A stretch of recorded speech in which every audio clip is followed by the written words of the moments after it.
Why should you hire me is one of the most important questions asked at interview. However, very few people answer the question effectively, and by this we mean selling themselves. You need to listen to us today because we have over 20 years experience in sales and recruitment. We have recruited for positions in the UK, Canada and Australia. The objective of this tutorial today is to provide you with a structure, and that structure is called FAB, which is used to answer the question, why should you hire me? So let's begin and show you the difference between a good and a bad answer. A bad answer would sound like, you should hire me because I have great communication skills, I'm excellent at proposal writing, good with customers, can negotiate, I have really good experience, and this is why I feel I'm best suited for the role. I wish I got paid every time I heard that answer. The reason it's a bad answer is because it's generic. Anybody can turn into an interview and say those things. Now, while all those skills are relevant and they're good, what the recruiter and what the interviewer is looking for is more detail.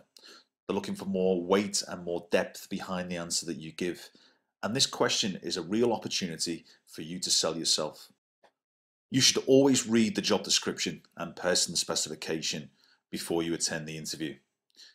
Find the skills in that job description and speak to the recruitment consultant or the person organising the interview to understand what those skills really are, what's really important to the employer. Then you can begin to build the question and build the answer that you can produce at the interview. So what is FAB? FAB is an acronym that is used to answer this question, as we've stated earlier, and what it stands for is feature, advantage and benefit. And this is how you should structure your answer. So what does that mean? A feature is something that is fixed. It can't be changed. For example, if a car is blue, it's blue. It can't be changed, unless you're really into spray painting. A feature of an iPod, for example, is its weight or its length. Again, it can't be changed. And all too often, candidates at interview try and sell the feature, such as, I'm a great communicator, I'm a great negotiator, I'm a great proposal writer. And as we've said earlier, anybody can say this. An advantage allows you to do something. It's the advantage of that particular product or service or particular skill. Now, for example, the advantage of having a car is it allows you to get from A to B. It allows you to travel.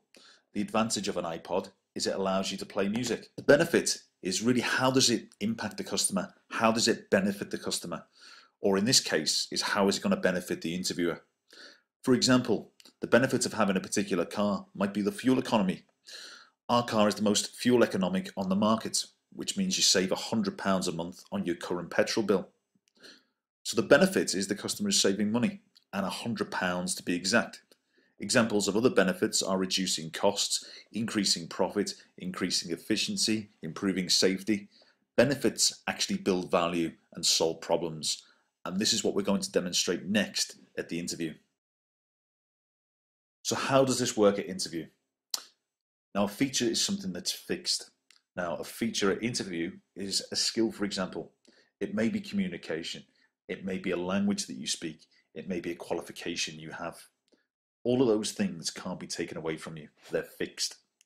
Now, if you have a qualification or a language, obviously there's an advantage of that. And then equally, there's a benefit also. To give you an example, we've had a person apply for a job recently, and it was a Spanish-speaking job. And the key skills that the candidate identified were obviously the ability to speak Spanish, the ability to sell, and the ability to communicate.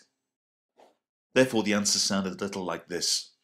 Last year, while working for my existing employer, I used my ability to speak fluent Spanish. The opportunity came about through the acquisition of a Spanish bank. However, no one in our team could communicate effectively with senior decision makers, which is where I came in to take the lead. As a result, I closed a deal worth $3.2 million over 3 years. Without the ability to communicate effectively both in presentations and understanding Spanish business culture, it is unlikely we would have won.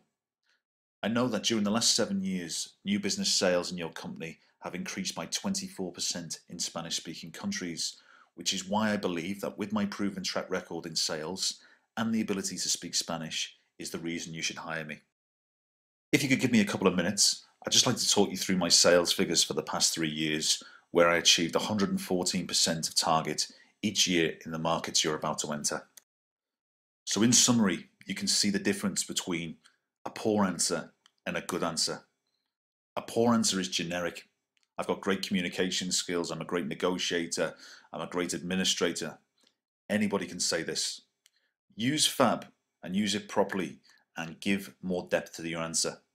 And this is one of the reasons why you will be hired, is by stating a clear feature, a clear advantage of that feature, and a benefit to the employer. As you heard in the good answer, Spanish was the feature, communication was the feature, the ability to sell was the feature. The advantage of those was ability to communicate in Spanish-speaking countries. It was the advantage of being able to understand Spanish culture.